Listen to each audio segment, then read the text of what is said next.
Good day, you're watching Businessworld Live. I'm Jess de Los Santos and here are today's top stories.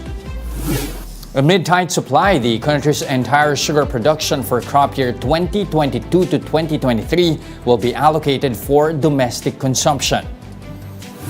A private sector advisory group recommends the implementation of a 70-30 ratio for hybrid work. Telcos are heeding the order from the National Telecommunications Commission to deactivate clickable links in text messages. And beginning November, traders may directly invest in the local bourse through mobile wallet GCash.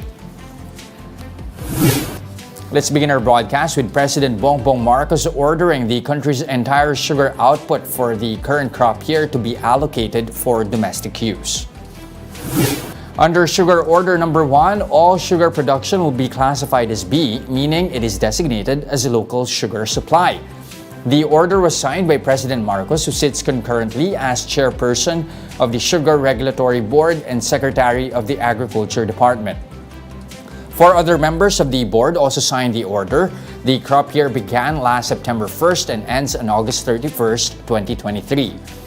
The order said production for crop year 2022 to 2023 is estimated at nearly 1.88 million metric tons. Meanwhile, demand is projected at 2.03 million metric tons. The SRA classifies sugar production under four designations. A is for U.S. quota, B is for domestic consumption, C is sugar preserve, while D is for the world market. The Private Sector Advisory Council for Jobs recommends the government to keep the 70-30 work-from-home arrangement.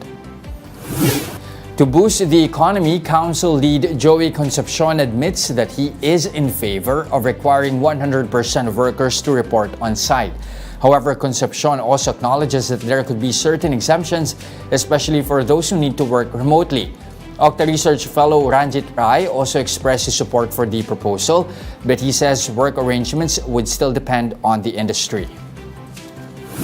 Remote learning, remote working, I think this will be this is a trend, no? And motivation, improvement in productivity, all of these are going to be affected by how industry calibrates towards this new work arrangements.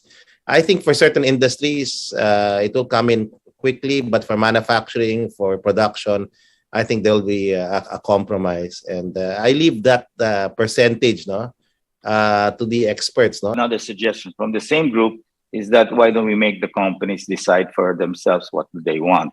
We have to learn to live life. Now there are certain exceptions to those who can really work from home. No? But then again, we have to balance it.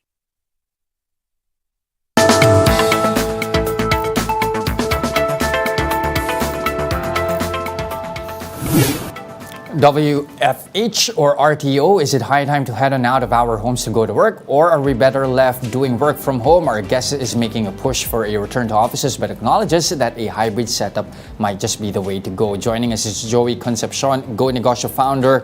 Joey, good day. Thank you for joining us. Good morning. All right, so first, why the need to make this push or recommendation for a 70-30 hybrid work setup? Would it not be better to at least just let the employers decide for themselves? Yes, that is also one of the suggestions. Now, we're in a group. So basically, there are two suggestions, a little bit more favoring a 70-30 and some others looking at basically making the companies decide for themselves. No? Mm-hmm. But I guess if we look at it I would say that maybe we should not go beyond 70-30. No? Mm-hmm. If companies are able to persuade and really need the people to be in work 100%, that should be their decision. But maybe capping it at 70-30 would be ideal, and that's, I think, how we are recommending it. Mm-hmm. Why do you think is it necessary for at least a majority of the workforce to return on site? Well, as you know, I mean, we need economic activity. And economic activity means mobility. Mm-hmm. And if you have greater than 70%, 60-40 or 50-50 working from home, or everybody wants to work from home, then you have a problem. No? There will be less activity. It will be a problem. Economic activity will suffer definitely. And third, it is not great really for people to work from home. I mean, we've done that for almost a year, and you can see the effects on the ability to communicate when you see people face to face. People tend to forget that. People tend to really dress up in an office attire, and all of that.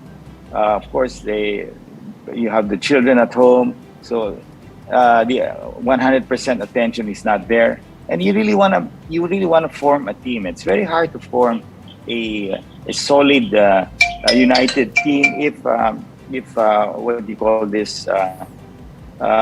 People will just be working all from home. You can't bring that united team that you are trying to build. No? Interesting points you raised there, but first I want to touch on that particular bit about returning to on-site work as a boost, or at least helping to stimulate the economy. How do you reconcile that fact, given that, even as most companies use hybrid work setup over the past 2 years, especially in 2021, the economy still managed to grow. So how much of a boost are you expecting here, economically speaking at least, should there be a full return to office? It's hard to say, no. It's hard to predict. But of course, the more people that go out and eat out, the canteens. I mean, if the people will be just 50% there, the canteens won't be viable. The carindieras will have a harder time, and of course, all the different modes of transportation, moving from home to work. So all of these entrepreneurs who are part of that whole chain will be affected. And so you can see, I mean, if everyone stays at home, and there's no real economic activity, so what we need is more mobility, and that's why with school opening today, I mean, that's great news, because that's millions of students going to be riding jeepneys, buses, eating in the canteens, going to the school supplies, buying books and notebooks, etc. That's what you want to see, everything opening up. Earlier also you said, Joey, that it's not really an ideal setup for people to be working from home, but at the same time you have studies showing that working from home actually boosts productivity and well-being of employees. So how do you strike a balance then, and how do you reconcile that with your statement earlier? Well, there are situations, for example, of people who can maybe work longer at home. For example, if you have a PR outfit, they can work remotely. In the BPO sector, I'm not quite familiar, but there may be some of them who can work remotely. And I leave that up to them. So it is a balance. And actually, in our own company, we allow Friday as a work from home. Okay. That's the practice. From Monday to Thursday, we encourage everyone to report to office workers. But on Friday, you're free to work from home. Do you actually think that a return to office or on-site would also be somewhat counterproductive? Are companies going to risk the possibility of losing skilled employees who actually also prefer working from home? Well, yes, that is always a risk, and that's why I would say, leave it up to the owners of the companies to make those decisions. It's very hard to have one package for all. In other words, okay, is it going to be 70-30? I think that's the idea, that's the recommendation. In our group, we're composed of about 6 people in the private sector advisory council. So not everybody agrees, but majority would agree that would be the tendency, that they were looking at capping it at about 70-30. In my case, I would say yes, that could be a cap, but let's give flexibility to the owners of the establishments who know it better. There are some people who may really want to see workers, people in the office from Monday to Friday. There, like in our case, it's 4 days, and others will be more. So I think I'm saying what we do is we should allow the private sector, the companies, to make those their judgments for themselves. Okay, but for you, which sectors do you think are non-negotiable? So by all means, they have to return on site. No, I can't really say that. I'm not familiar with the BPO. I mean, some of them say that they can allow more people to work from home. So But for other we're not in sectors, that I mean, are we sector. looking at the possibility, for example, the manufacturing sector or even perhaps the Oh, tourism? definitely in Or not? the manufacturing, they have to work from the plants. No? Most of our operations, everybody has to go to office. We produce food, beverages, and many other stuff. No? So you need human beings to be in the factories for those factories to run. Now, office people are a different story, but they're critical. They're critical office people that you need who run operations. No? So the problem is also internet. No? That's the problem when we have people work from home. The connectivity is very poor. I mean, you can communicate. They can't sometimes link up. So you will have to provide them that service at home. In the case of the BPOs, I don't know how they do it. Maybe they can connect them at home. So maybe they should know, I think, what is best for their own operations. What is important is that we ensure that our own people are productive and do their job well, so that as we enter this very challenging environment of rising prices, rising interest rates, and a weakening currency, we have to have all people on deck, no? And be on top of the situation right now, no? As we enter especially Christmas. Okay, so Joey, the last time you were with us here on the show, we did talk as well about the non-mandatory wearing of face masks. Now that's already in place for outdoor settings. How likely do you think that this is also going to be employed, or at least implemented indoors? Or are you going to make a push for that as well? I think for outdoors, we can all say that on my point, talking to a lot of the private sector groups, that outdoor is, we're removing the mandate. We're not removing the mask. No? If they want to wear a mask, they're free to do so. So the government, since the time of Duterte, has removed the mandate on vaccination, and the administration of President Marcos has removed the mandate on masking for outdoors. But for indoors, it's a different situation. And I would still encourage the use of mask, mandatory, to the extent we can control it. Now, in outdoor, you can't control it. There is no doors. They can enter from every angle. And how many people will you need? How many policemen or security people will you need to police that whole thing? And of course, we want to bring back tourism. No? It's very important. No? You don't want to show a beach full of people wearing masks. And will these people want to come to the Philippines and go home with a burn where they can see a mask there? No? So what I'm trying to say is that we should be realistic. Now, what's interesting there is that you are making also a push to go maskless, at least in the tourism sector. Why is that, and how exactly do you plan to go about that? Well, for example, what attracts people to come to the Philippines? Isn't it our beautiful islands and our beaches? That is why they're coming here to the Philippines. And we're known for that. So now you want to create an environment that people will be able to travel, and especially foreigners, and be in these hotels and beaches without the mask. No? And that's important because that's why they're here. Now, and many MSMEs are all connected to the entire tourism sector. It's a huge sector that has really suffered in the last 2 years. No? So we're competing against many other countries. So you're competing against Europe, you're competing against Asia, and with currencies all over the world going down, it's cheaper now to travel to Europe, to Asia, and more expensive in traveling to America. So chances are you will see more tourists coming to Asia. Now, we're competing with many countries in Asia. So if we want to get a fair share of these tourists to the Philippines, let's make it fun to be in the Philippines. They want to see the Filipino smile.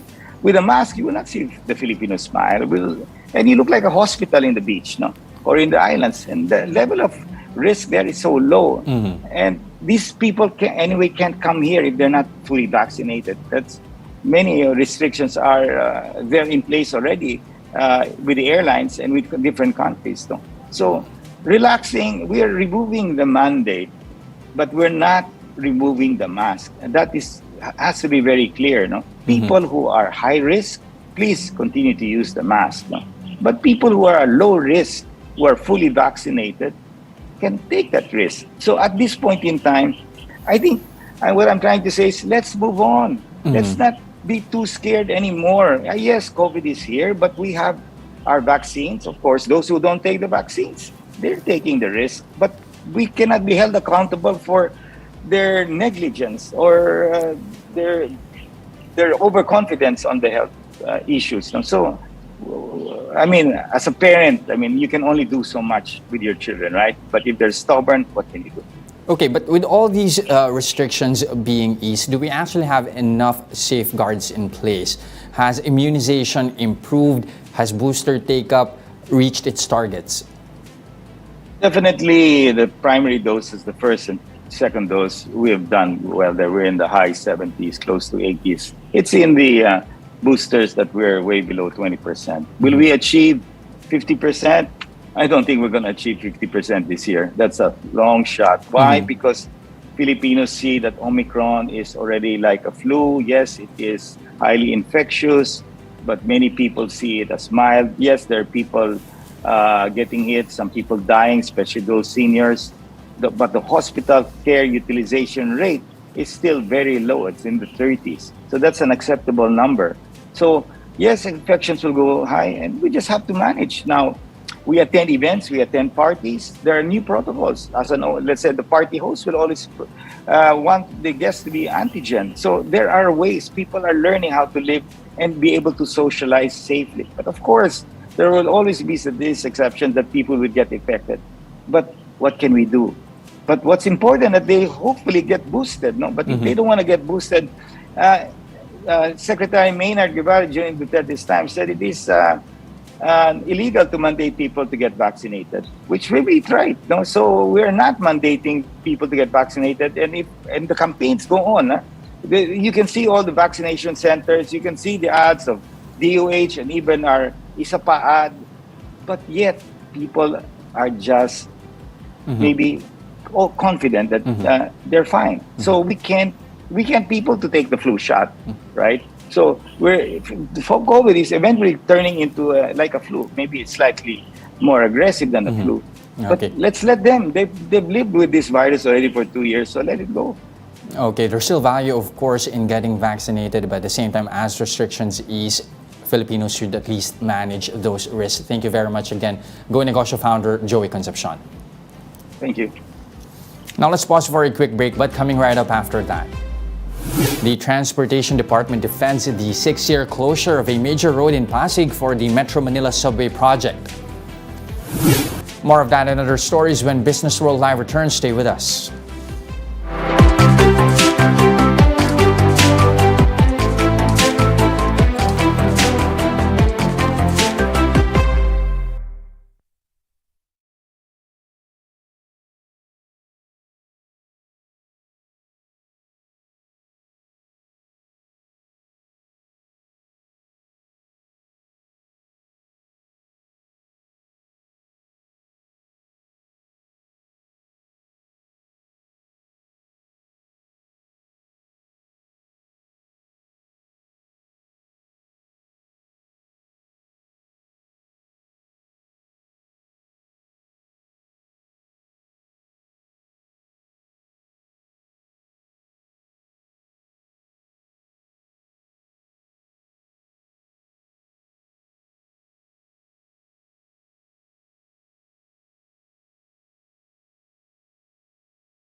And you're still watching Business World Live here on One News. I'm Jess Delos Santos. Though the wearing of face masks is now optional outdoors, many Filipinos choose to remain on the safer side by keeping their masks on. Mobile journalist King Senko gives us the front seat to the story.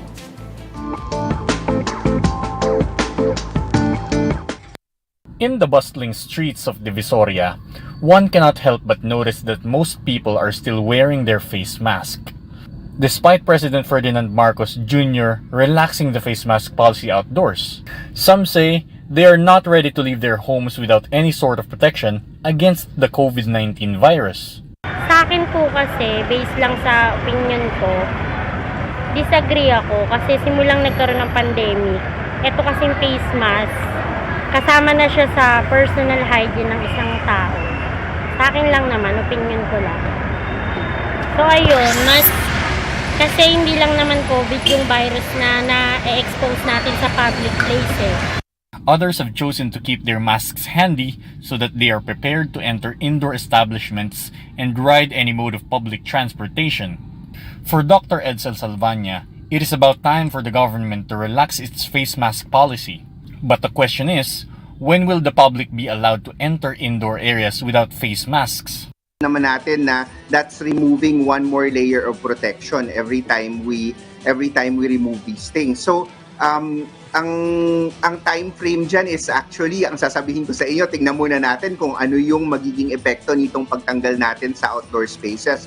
No matter how policies change, at the end of the day, we should never be complacent towards COVID-19. Protect yourself and your loved ones by getting vaccinated and following health protocols at all times. Mobile journalist King Senko, we are One News. The OCTA Research Group believes the government should also be open to the idea of removing the face mask requirement in schools.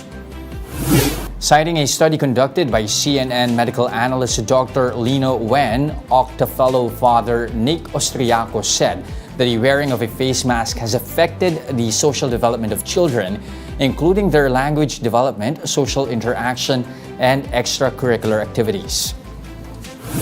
Our children have suffered for 2 years. They did not be nearly one of the longest in the whole world of a lockdown without school. We must move from mask to real face-to-face for our children. And since the data shows that masking is not as effective, we should be willing to move there as soon as possible. The Health Department, however, maintains that the wearing of face masks is still important for children, especially now that they are back in the classrooms. Based on data, only about 43% of children from ages 5 to 11 have been fully vaccinated. Masking is protecting our children. Pag tinignan po natin, ang atin pong mga kabataan, sila po ay pumapasok na ngayon sa eskwelahan. So there is more interaction, there is more mobility. Pediatric infectious disease expert Ana Ong Lim tells One News' The Big Story that schools that have continued their masking guidelines have reported lower infections. So siguro, from the pediatric infectious disease perspective, I don't think we lose anything by being cautious, especially since we are just implementing the return to classes.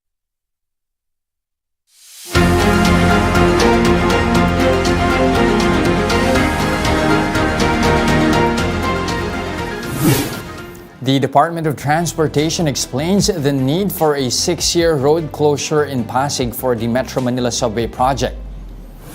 The DOTR initially announced that a portion of Meralco Avenue will be closed starting October 3 until 2028. This is to give way for the construction of a subway station at Shaw Boulevard. According to the Transportation Department, the process of excavating an entry shaft for the tunnel boring machine alone would take up to 6 months. The Transportation Department also said it would also need time to demolish surrounding establishments. I-demolish yung mga buildings na naroon, including a commercial building, a gasoline station. Third, magsisimula na rin ang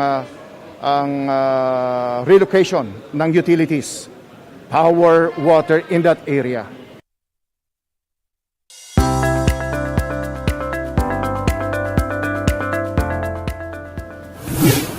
Heads up traders who may soon be allowed to directly invest in the stock market via GCash by as early as November. Speaking with us here on Businessworld Live, Philippine Stock Exchange President and CEO Ramon Monzon says they have teamed up with GCash to allow subscribers of the platform to directly invest in the stock market. Monzon says the PSE also already reached an agreement with GCash that the broker that will handle the said agreement will be AB Capital Securities. The PSE chief said the tie-up with GCash will be a game changer for the stock exchange in terms of the number of retail investors participating in the market. The Philippine Stock Exchange was organized in 1927. So you're talking about 94 years. And we only have 1.7 million stock market investors. Right. When we were going over the projections of GCash, they project about more than 9 million new investors in 5 years' time. Now, telco companies have taken action following the directive of the National Telecommunications Commission to deactivate clickable links in text messages. Smart Communications assures the public that it has begun addressing text scams and spam messages prior to the NTC's instruction. As of August, the company has blocked over 342 million smishing messages. Globe Telecom welcomed the directive, saying it will institutionalize the fight against spam and text fraud. Dito Telecommunity also assured that it would comply with NTC's mandate to curb the spread of these messages. And those are the biggest stories on the economic and corporate front today. I'm Jess Delos Santos. We are One News, all sides, all the time. Don't go away. We'll give you the latest on the local bourse when Businessworld Live returns. Stay with us.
All right, investors stayed on the sidelines on Tuesday, putting an end to the PSEI's three-day winning streak. This as investors are on wait-and-see mode ahead of the U.S. inflation data. Again, that came in at 8.3%, beating expectations.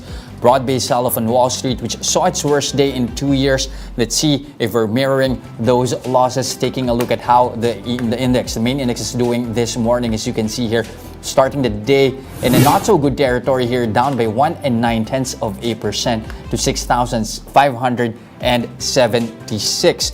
I'm just having a bit of a hard time here trying to have the terminal cooperate with me. But again, earlier also, I did manage to check in on some of our individual players here. You'd see here, it's a sea of red across the board here in the index. Only Emperador being the bright spot here, up by 0.25%. But again, majority of our blue chips here starting the day in the red. Megaworld being the biggest loser so far, down by 4 2/10%. But I want to check in on one particular group here, our sugar millers. This as the order for the importation of 150,000 metric tons of sugar has been released. Now, the president signed that September 1st. Half of that, of course, will be used for industrial use, and the other half will be meant for consumers. The country is expected to have a 155,000 ton sugar shortfall for the crop year ending August next year.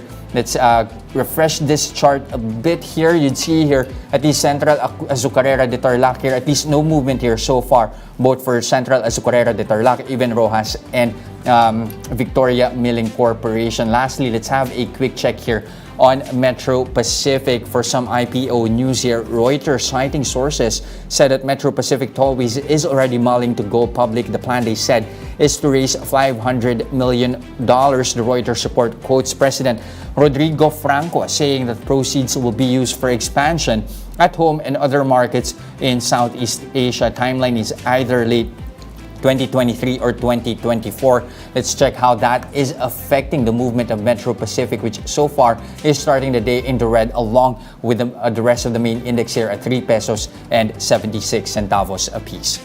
And that's it for today, September 14, 2022. Join us again tomorrow at exactly 9:30 a.m. You can also catch us on Signal Play. Register for a free account now at www.signalplay.com and stream One News live anytime, anywhere. I'm Jess De Los Santos. Stay safe, Philippines. We are One News, all sides, all the time.